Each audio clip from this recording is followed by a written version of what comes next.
Hello and welcome back to episode 33 of the MotoGP Career Mode. First up on screen you'll see we have a new candidate, not of any use. Thank you for the nice haircut, but no thank you. And we're going to have a quick peek at the Riders' Championship. So we all know Maverick top, which is quite unusual. Just two men really close behind of Zarco and Quartararo, his teammate, and a second-hand Ducati, well, a second team Ducati. A top level Ducati though, and Sam Lowes, after being level on points at the end of last year and being pipped by myself, is top of the championship at the moment. Remy Gardner and Fabio Di Giannantonio in hot pursuit, and Moto3 is being led by none other than the Red Bull Aya boys of Jaume Masia and Pedro Acosta. So here's my boy just having a look for my lads, Manuel Hernandez, and we have to scroll a long way down for Louis Robbie. Unfortunately, Louis has not scored any points yet, the British rider, and the Spanish rider in P9, so he's doing well. He's on the first page, so I'm happy there. So I just wanted to cover a few bits before we get into the action. But here we are, Jerez. So I just want to draw your attention to how bloody close the grid is. A tenth separating the top three. I'm 0.582 off, and I'm 19th. 582 off. That is ridiculous. Alesia's 3 tenths off, and he's 8th. Anyway, we're in Q1 obviously. 37.2 at the moment is Marcus's top time. At 37.5 was my best time of free practice. So we'll have to find a lot of time if we are to make it through. I feel like maybe the Aprilia is probably the reason why I'm struggling so much in this class. We go through sector 1, we're 1.23 off in the first sector. First sector I feel quite strong. This sector here, sector 2, is my best sector on the track. The back straight and the heavy braking zone of Danny Pedrosa corner. We actually get a bit of a stop at that time, but we pull back all the time. We're half a tenth under in the middle sector, halfway around the lap. But as I was saying, I absolutely love this track. It's one of the best tracks in the world. Probably one of my probably my favourite track. And yeah, I feel like the Aprilia is holding me back because, like, I know myself what I can do, and I'm trying to ride to my peak, and I've just been held back slightly a touch, I think, by the Aprilia. We're going to get some upgrades on it. We're not going to lie, we're going to upgrade. We're not going to just jump ship because it's not winning now. We are 10th under us coming to the last sector, so we are on for a very good lap now. Sector 4, the one we're near, coming through the two fast corners and into the final corner, Lorenzo corner, is my weakest sector on track by a substantial amount. So it would be no surprise if I lost all the time in this sector. So we come up to the line, we're on for 36.8. Brilliant lap. Roll on Q2. So here we are for our only lap in Q2, our second appearance of the year in Q2. Coming down into turn 1, we're hard on the brakes. Now Bagnaia is just coming out of the pits, he just merges in front of us. Will he be a nuisance, or will he actually pull us forward? He runs wide, and I think he's binned it in the gravel, so I don't know. He's kind of messed up my line through sector 1. I've been wide through turn 3 there, and that's kind of put me off. So coming up to first sector, sitting 3.5 tenths over, so not a great sector 1. Now I do expect to kind of pull a 10.5 to 2 tenths back in this sector here. But we shall see what the split time says as we come down into the very heavy braking zone. That is turn 6, Danny Pedrosa. Now very interested to see what the split time will be in the third sector. We did pull time back in that sector. We're coming in now to the last quarter of the lap, and this is where I struggle most. This corner here into Angel Nieto, and then from this right hander here to the final corner, this section just here now, these double rights, I'm quite poor through. I feel not a bad entry there. I can't. It's very hard in first person to make the absolute most of the track limits, getting the bike out to the curb and back in. I feel I lose a lot of time. I'm actually very deep into Lorenzo corner, so quite a scruffy lap to end Q2. Where on the grid is going to put us? We're in the 37s, I know that much. P5, so not too bad. So we're going for a double medium.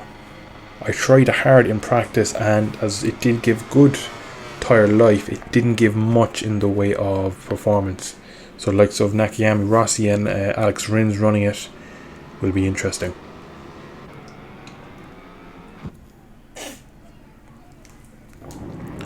Here we are on the grid, 5 red lights, and we are off. We actually get a very, very good initial start. We're up past the Ducati of Martin. We get small bit of wheelie, and we've held station in P5.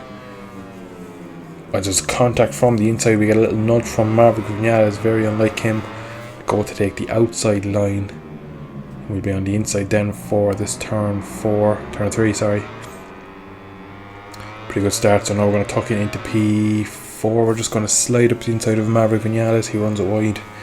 So Bagnaia is on mediums. Miller and Quartararo on software. So again, I've targeted them. I reckon I can beat the two of them towards the end of the race. I reckon they're going to go backwards. Now, how much of a gap they'll build on the softs versus me on mediums, they obviously have way better pace than me. It's just how much they will lose on the software tyre. So far it's happening both Qatar races. It's happening in Portimao as well. When riders go on the soft in the race, they absolutely shred them and come back to you. So I'm expecting something similar today with the Jack Miller Quartararo pairing, that they should come back to me. Now I don't know how fast they'll come back to me, or even if I'll be able to catch them, but I do expect them in the last few laps to lose some sort of performance. But we come around into the last sector now of lap 1, and there's a crash behind us. It's Jorge Martin, and he's taken down the Aprilia of Aleix Espargaro, which isn't good for the constructors, for me, being on an Aprilia, needing all the points we can get. So tough start to the season. We're in a great P4 at the moment. We have a small gap over Vinales in P5. What can we do? I know sector 1 is my strongest, so the fact that I'm still with them, not really surprised. Kind of see I'm putting in time in sector 1, turn 1, turn 2, turn 3. Now through the fast long corners, they seem to have so much more confidence on entry and picking up the throttle. So we look to lose them a small bit there. But again, this sector here is long, seat up Huns corner and down into Pedrosa corner, heavy on the brakes. We are quite strong. So I will hope to exploit that in the race, maybe make an overtake or two. But I reckon I'll be doing a lot of defending in this race and fighting for position, not going backwards. A bit like in Qatar 2, qualifying into Q2, we kind of just went backwards. So we've fallen a fair bit back from Quartararo, 1.5 seconds off of him. There was a nice gaggle of the three of them. There was the two Ducatis and then a small gap back to Quartararo. Now Maverick Vinales, we're going to try it again up his inside, but he's managed to block us off. So will he be able to pull us forward onto the back of his teammate and the two Red Rockets, the Bologna Bullets of Ducati? So we'll see what he can do for us. Again, now having a nice rabbit right in front of us, we might be able to pull us along. My actual second lap in the race was my fastest from the opening part of the race, and it's quickest lap of the weekend for me. So I look to be making an advantage when there's a rider just in front of me. I look to be strong when I have someone there. Again, look how much time I pull in on the brakes on Maverick. Do run a slightly wide, but we squared off much better than him. So we are sticking with him again in the heavy braking zone. We're not a massive back from the leaders, the factory Ducatis, on a very second-hand Aprilia. So I'm starting to learn that it's not me getting up to speed with the class, it's that the Aprilia is just not good enough, and it's going to need a lot of development. So we actually have Zarco there pushing his way through in the middle of Pons corner. Very difficult place to pass, and he's cost us a bit of time. So now, could we see 3 Ducatis on the podium, or will Zarco get his way up, or what will happen? I don't know. He looks to have good pace. I know he's on the mediums as well, so he's not going to have any tyre issues late in the race. So we'll do well now just to sit in P6 here and just kind of follow these guys through. We kind of know that it's going to be a long race. We still have over 5.5 laps left. So we just need to make sure we stick in a good low 37s to high 36 range. If we can do that, we should be able to stay ahead of Morbidelli and Miguel Oliveira, who's behind.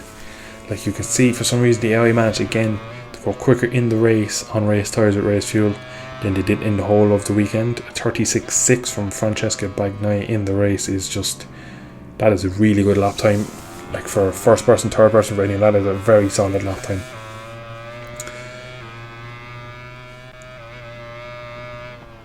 So we have been dropped by the 5 in front of us. Now Quartararo, it's lap 7. Quartararo and Miller still aren't really coming back to us.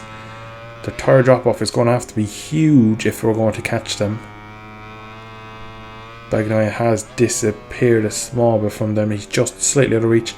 And we're 4 seconds off the leader. This is promising stuff for me.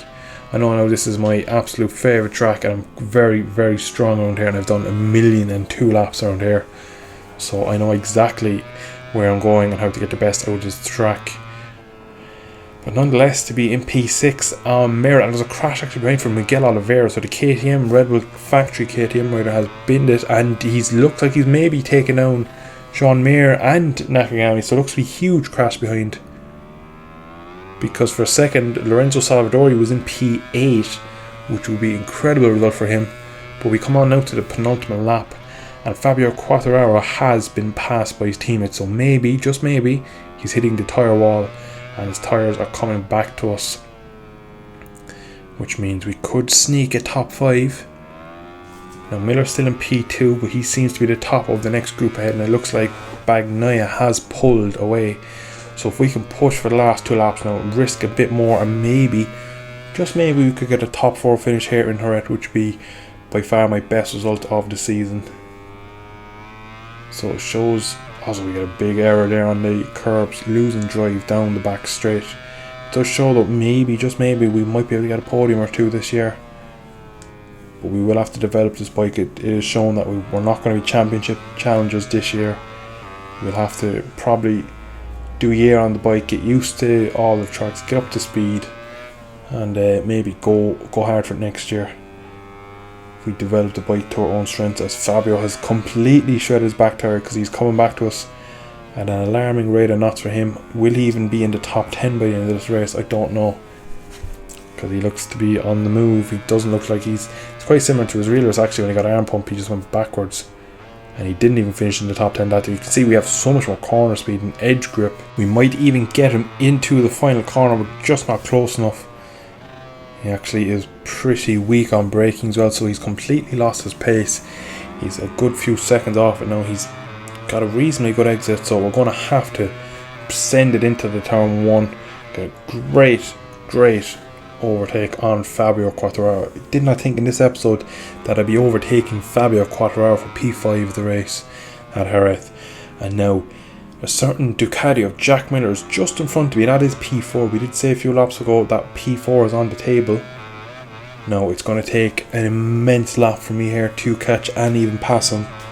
I don't know how bad his tyres are, but I did predict that the soft runners of Miller and Quartararo would come back to me. Now it's corners like this where I just maybe pick up the throttle a bit early, put into power 3. I've gained about 2/10 there alone on him. Now what can I do? Hard into brakes, massive stop into Pedrosa corner. Can we get the anchors down? We actually managed to pull it down. We used as much of our experience with this bike to pull that down, and we've taken about half a second out of him in that corner alone. So now we come up to midway point of the lap, as per corner. What are we going to be able to do here? He's actually run away, now we're going to cut underneath him. Just managed to slide past him, so can we stay in front? I presume so. I reckon his pace is completely gone out the window. So now we come into the final sector of the Grand Prix. We're in P4. This has been a fantastic result if I get it to the line. Big mistake there, come into Crivia wide as you'd want to be. Better through Ferrari. Now we're coming up now to the final corner of the race. We go slightly defensive, just don't want Miller, and it looks like Fabio Quartararo is going to come home in P7, so didn't drop that much, but a poor result for him and a brilliant result for us. P4 in Spain, get in. So if you look at a 36.8, so I was one of quite a few riders. It looked like a 36.5 for Jorge Martin, so Bagnaia wasn't the fastest man on track. Who was, I wonder? Doesn't look to be anyone in the top 9. So yeah, that's a bit of an interesting one. Turns out the fastest man on track was Lorenzo Salvadori. We're up to P9 in the championship. We're up to P7 in the team championship, which is brilliant because we're a one-man team. But the constructors, we're up to 2nd. 1 point ahead of KTM, 2 ahead of Suzuki, and a handful of points ahead of Honda. We can see our Manuel Hernandez and Louis Robbie, a P5 in qualifying, great result, P9 the race, 18 to 19 for Robbie, so he's not doing the best. But we're going to leave it here. Hope you'd have enjoyed that one. It was my best result by far in the MotoGP class with the Aprilia, so we're making progress. Unfortunately, I feel like we're being hindered ever so slightly by the bike, but I'm going to leave it there. Thank you so much for watching. Like, subscribe, all that good stuff, and I shall see you in a video in the not so distant future. Bye bye.